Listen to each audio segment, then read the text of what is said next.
juntos.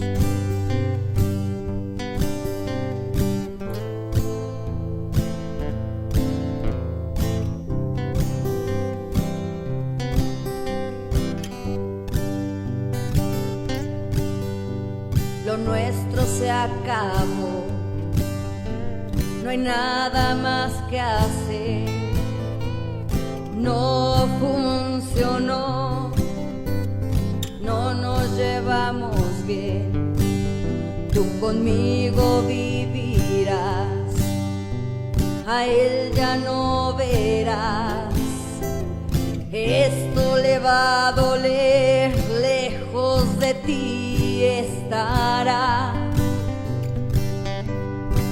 mí también me dejó de querer. Y este programa llega gracias a la Coordinadora Republicana en alianza estratégica con el portal La Abeja TV. Gracias también al canal BHTV, tu canal y Cable Más. Y no te olvides de la megatasa del 8.5% para tus depósitos a plazo fijo en Caja Huancayo, la Caja del Perú.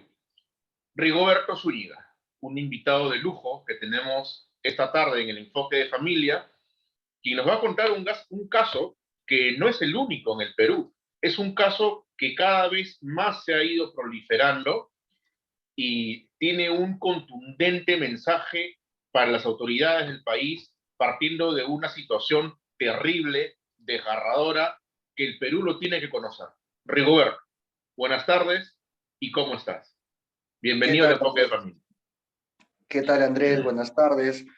Nuevamente, siempre es un placer estar en tu programa. Un saludo también a todos tus seguidores y encantado de compartir contigo este espacio y agradecerte también por el tiempo que me brindas.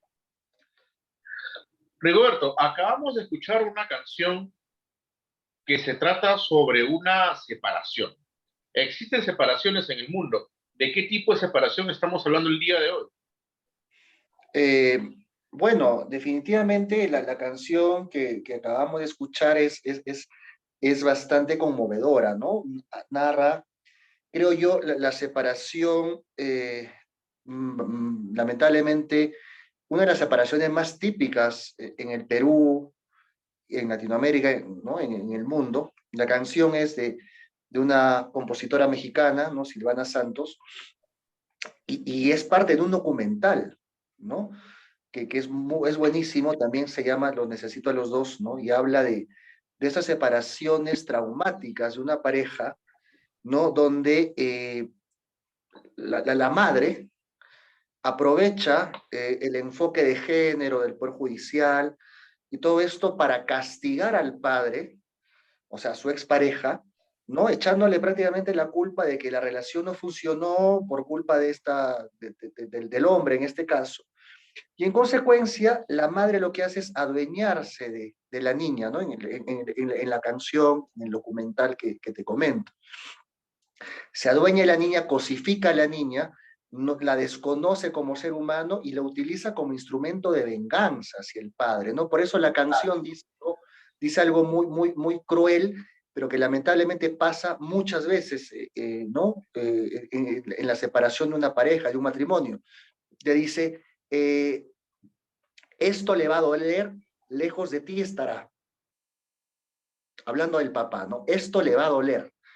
Y claro, lamentablemente una separación donde a veces las personas no tienen la madurez o la sensatez necesaria para entender que el vínculo de pareja se puede terminar. Oiga, o sea, lamentablemente hay que ser realistas. Uno nunca se casa, nunca se enamora de una persona pensando que eso va a terminar en algún momento. Lamentablemente ocurre, la vida es así. Pero lo que debería primar en caso de una separación es la sensatez de ambos padres, tanto de mamá como de papá, de decir, bueno, perfecto, fracasamos como pareja, no es lo deseable, no lo quisimos, pero no podemos fracasar como padres. Y entonces aprendamos a ser padres a pesar de estar separados. Eso es algo que creo que muy pocas veces pasa, ¿no? Y que lamentablemente, como te decía, aprovechándose del enfoque de género, de la justicia de familia en el Perú, muchas madres utilizan justamente a los hijos como instrumentos de venganza contra el padre, ¿no? Manipulándolos, por ejemplo, para que lo rechacen, como es el caso del documental que te comento y la canción que acabamos de escuchar todos, ¿no? Entonces, ese tipo de separaciones son dañinas para los hijos, ¿no? Todo niño, toda niña, pese a que sus padres estén separados, merece tenerlos presentes siempre, por igual, en su vida, porque no es humano que, por ejemplo, que un hijo que creció desde que nació con su papá, que lo veía las 24 horas del día, los 7 días a la semana, de un momento a otro lo pase a no ver nunca más, o solo cuando la madre quiere, o lo pase a ver en regímenes de visitas tan draconianos, tan abusivos, de, por ejemplo, 1 hora a la semana, 2 horas, 4 horas, o sea, ¿eso es humano? Evidentemente no. ¿Por qué cambiarle la vida así a una criatura? ¿No? O sea, no tiene ninguna lógica humana todo esto, ¿no? Entonces, y termino con esto respondiendo a tu pregunta, ¿no? Lamentablemente, la separación de pareja muchas veces es llevada de mala forma, eh, ¿no? En su gran mayoría ¿no? Como se indica en la canción, por las mamás. Y esto es lamentablemente, y estas inconductas de instrumentalizar a los hijos para dañar al padre, eh, son permitidas por la justicia, ¿no? Como los temas de manipulación y alienación parental. Y adicionalmente, ¿no? O sea, hay un tema importante aquí también que es que cuando existe una separación, ¿no? Eh, Hombre o mujer podrán tener más o menos culpa de que se rompe el vínculo afectivo entre ambos. Pero realmente, incluso la psicología lo dice, en una separación no es que el esposo o la esposa sean 100% culpables de que esto haya terminado, ¿no? Para que una relación empiece, se necesitan dos voluntades, ¿no? Igualmente, para que una relación se resquebraje o termine, se necesitan estos dos mismos actores que en un momento se unieron, digamos, incurran en alguna o menor medida en algún tipo de conducta o en algún tipo de comportamiento que haga que luego se distancie, ¿no? Entonces, en toda ruptura no existe digamos, el hombre o la mujer 100% culpable de esto, ¿no? O sea, para que algo empiece se necesita a los dos y para que algo termine también. Así es. Y en realidad, o sea, ninguno puede atribuir culpa exclusiva de la otra persona, porque hay que empezar pensando que entre los dos miembros de la pareja, entre ambos se eligieron, de manera que el primer error es tuyo y el primer error es de tu pareja al elegirse. Entonces, partiendo de ahí, como las matemáticas, ¿no? Cuando tú introduces un factor equivocado en la ecuación, el resultado te va a ser distinto. Sin embargo, yo advierto y anuncio a los televidentes del enfoque de familia y de todas las plataformas que, dicho sea de paso, agradezco las noticias muy gratamente de que han estado llamando, continúen llamando a los canales, el número de contacto del 987-150-218 para consultas particulares, en todo caso, a las plataformas de donde pueden ver esas transmisiones. Este caso yo lo quiero tocar con sumo cuidado y con suma precisión, porque es muy importante, aparte de muy intenso. Y se va a ir poniendo cada vez más intenso conforme vayamos entrevistando y conociendo el caso de Rigoberto. Rigoberto, la semana pasada, yo creo que tú has movido todo el mes de octubre con una noticia que fue noticia nacional. El titular era el siguiente: padre de familia se encadena junto con sus padres, sus abuelos de la menor, en las puertas del Poder Judicial. ¿Qué te llevó a tomar esta decisión? Y primero confírmanos, ¿eras tú el que estaba en las imágenes? Sí, sí, efectivamente, soy yo, estoy acompañado de mi mamá, de mi papá, ¿no? Eh, lo que me lleva a esta medida extrema, ¿no? Han sido 2 días de protesta pacífica, evidentemente, frente al juzgado a los juzgados de familia de Huancayo. Yo estoy acá en Huancayo, ¿no? Entonces, y lo que me ha llevado a esto es digamos, la indignación acerca de la inhumanidad, hasta yo diría la crueldad, sinceramente, de una jueza de familia. Y lo digo directamente, porque ¿no? Como tú dices, esto ha salido, se ha hecho mucha repercusión en mi caso. La magistrada Teresa Cárdenas Puente, del primer juzgado de familia de Huancayo, ¿no? Incluso en los banners sale la imagen de la jueza. Yo mandé a hacer banners con, ¿no? diversos mensajes. Te puedo compartir las fotos, ¿no? Para que se puedan, ¿no? se puedan visualizar de mejor manera.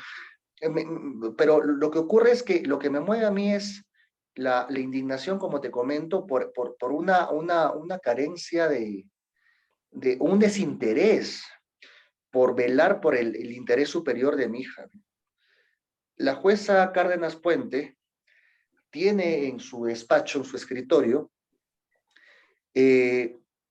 4 informes del equipo multidisciplinario que ve mi caso. Y acá hago un paréntesis, ¿no? O sea, tú sabes, en todo caso de familia, sobre todo un tema de tenencia, los jueces no están solos, por así decirlo. O sea, participa una asistente social y un psicólogo, una psicóloga, ¿no? Que acompañan el caso. ¿Por qué? Porque el Código de Niños y Adolescentes señala que los conflictos legales que involucran a un menor deben ser atendidos sobre todo y ante todo como problemas humanos. Entonces, evidentemente, se necesita una visión humanista, ¿no? De la psicología y de las ciencias sociales, ¿no? Por parte de la trabajadora social. Te decía que estas especialistas que acompañan el proceso de tenencia en el cual estoy litigando, dan cuenta de sendos y serios rasgos de manipulación hacia mi hija para que me rechace. O sea, en buena cuenta, mi niña era una niña totalmente, ¿no? O sea, vinculada efectivamente a mi persona. Y a pesar, mira, te cuento de que en mi caso ya va por el 3er año. El 12 de octubre se cumplieron 3 años desde que, digamos, la madre de mi hija se fue de mi casa y yo dejé de vivir con ella. Entonces, en este interín yo he visto físicamente muy poco a mi hija. La mayoría de veces la he visto solamente por videollamada, porque también llegó la pandemia, ¿no? Entonces, el año pasado, por ejemplo, yo el 2021 presenté una medida cautelar de tenencia compartida, porque yo siempre voy a abogar por la igualdad. O sea, yo sé que mi hija siempre va a necesitar a su mamá, pero también va a necesitar a su papá.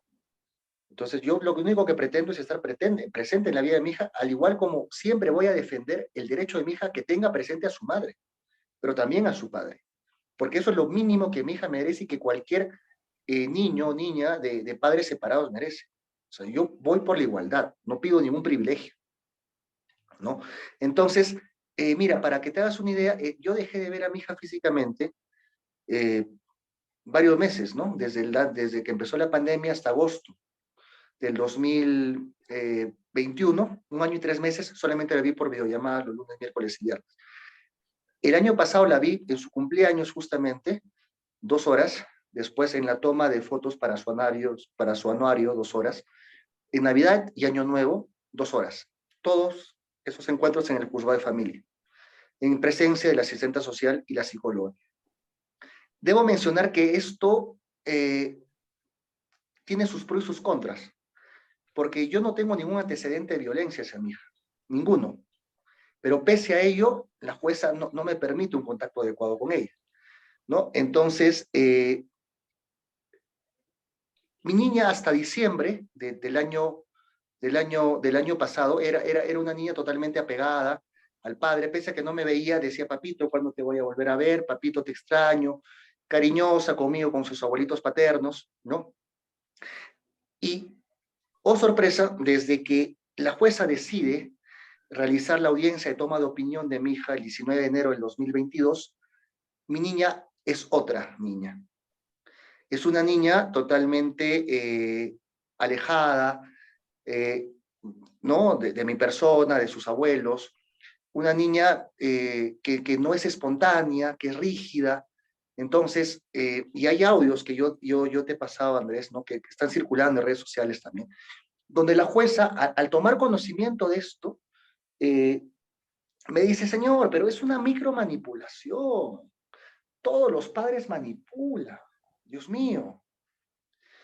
La psicología no distingue entre la micro o la macro manipulación. Toda manipulación hacia un niño es maltrato infantil. Es maltrato infantil. Entonces, es aberrante que una juez de familia justifique, pues, la alienación parental, que es maltrato infantil. Hay diversa jurisprudencia peruana sobre esto. Y me venga a decir, bueno, pues, señor, su hija está siendo micromanipulada. Dios, eso no existe. O sea, mira, entonces, como te decía, este es el primer evento que desencadena todo esto, la toma de opinión, pero la jueza aparte tiene en su escritorio a la fecha 4 informes del equipo multidisciplinario que dan cuenta que mi niña está siendo manipulada para rechazar a un padre, a mi persona, a su padre, a pesar de que me ama. Entonces, es un cambio de conducta inexplicable. Y ese es un grave maltrato infantil que la jueza está consintiendo con su inacción que se le cause a mi hija. Y no hace absolutamente nada. Entonces, frente a esa inacción, porque yo desde abril de este año, cuando me notifican estos informes, le vengo pidiendo a la jueza de forma reiterada, señora jueza, mire lo que dice su equipo. Usted, por diversas directivas del Poder Judicial, está en la obligación de tomar en cuenta las opiniones de sus especialistas. Por favor, determine usted quién y cómo y por qué le están haciendo este daño a mi hija al manipularla. No me quiere hacer caso. Dice, no, yo ya evalué a su hija en 2019. Oiga, señora jueza, pero hay un protocolo del Colegio de Psicólogos, ¿no? Del Colegio Nacional de Psicólogos que señala que toda evaluación o informe psicológico tiene solamente un valor de 6 meses, ¿no? Y tiene adicionalmente que, mira, Andrés, tú sabrás que hasta las piedras cambian en 3 años. Entonces, una niña que empezó este proceso cuando tenía 4 años y ahora tiene 7, evidentemente va a cambiar. Pero a la jueza no le importa, o sea, ante de evidencia de manipulación en contra de mi hija, no quiere tomar ninguna acción. No sé por qué movida, por qué intereses, por qué tiene esa inacción, esta displicencia, ¿no? Esta irresponsabilidad a su función de impartir justicia. Y esto es lo que me lleva a la medida extrema de encadenarme frente al juzgado, porque la jueza le está robando a la infancia a mi hija. Le está impidiendo el contacto adecuado con el padre, o sea, con mi persona. Entonces, no se puede permitir esto. Vamos a graficar lo que estás comentándonos, Rigoberto. Nos vamos a poner un poco en chiquito, ¿no? Estas son las sugerencias. A ver, ¿qué es lo que dice este documento de acá para que la gente pueda ver que no estás a lo piedra, ¿no? No. Yo, mira, todas las opiniones que te estoy diciendo, y es bueno que tú lo señales, Andrés, te agradezco la precisión, no son cosas que yo he percibido, no son cosas que dice mi abogada, no son cosas que dice mi perito de parte, son, como vamos a proyectar, ¿no? Son cuestiones, perdón, son conclusiones, son hechos evidenciados por trabajadores especializados del propio Poder Judicial, una asistente social y una psicóloga. Entonces, a mí me causa indignación que la jueza haga caso omiso a todo esto, ¿no? Pero dime, por si acaso, una pregunta aquí antes de continuar. ¿La jueza ha emitido sentencia todavía? No ha emitido sentencia. No ha emitido sentencia. Ya. Y por porque eso podría prevaricar. Podría exacto, prevaricar. Mucho cuidado. Exacto. No, y evidentemente, o sea, está incurriendo un tema de omisión de funciones totalmente flagrante. Por eso es que cuando no, yo he tenido la oportunidad de también en otros medios, ¿no? Exponer esto, A mí me parece que esta persona no está preparada para administrar justicia, porque no puede haber digamos, ya hasta, o sea, no solamente es una omisión ni una negligencia, es prácticamente ser indolente a maltrato infantil. Rigo, ¿qué es lo que dice acá? Dice observaciones. Debido a las conductas de rechazo que la niña presenta y que la madre refuerza, no se cumple con el objetivo de la sesión. Ajá, algo pasó ahí. No ahondemos porque nos falta tiempo. Al momento de la interrelación que se busca dar entre el padre y la niña, se observa que la niña continúa con conductas de rechazo hacia el padre y la búsqueda de aprobación de la madre, respondiendo de forma positiva a lo que la madre sugiere respecto de las actividades a realizar. La niña la mayor parte del tiempo muestra rechazo al contacto con el padre, argumentando temor asociado a un hecho de toma de fotografía en Navidad. La madre se muestra renuente a permitir que la niña interactúe a solas con el padre. Ahora, seguramente tu abogada ya te explicó, ¿no? Y si leemos el Código de Niños Adolescentes en el artículo correspondiente sobre la prelación que los jueces tienen que tener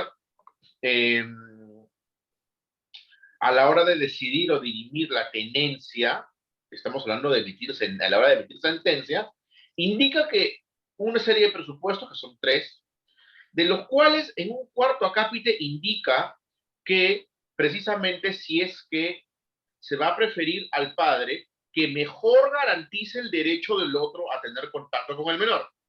Ojo, o sea, de manera que ese es el primer requisito que tiene que existir a la hora de dirimir sobre la tenencia. Ahora, también se está publicando, esta semana se publica el proyecto de ley ya hecho ley, se supone que ya tendrían que haberlo hecho ley, de la tenencia compartida, lo cual lo vamos a analizar y me encantaría también invitarte a leerlo y analizarlo en el laboratorio jurídico de Andrés, ¿no? Vamos, en este sentido, a la segunda recomendación de conclusiones. La niña ha evidenciado cambios en la forma de cómo interrelaciona con el padre, conclusión número 1, cambio número 1. 2, se ha evidenciado la búsqueda de aprobación de la madre por parte de la niña a través de la mirada, lo cual pasa siempre.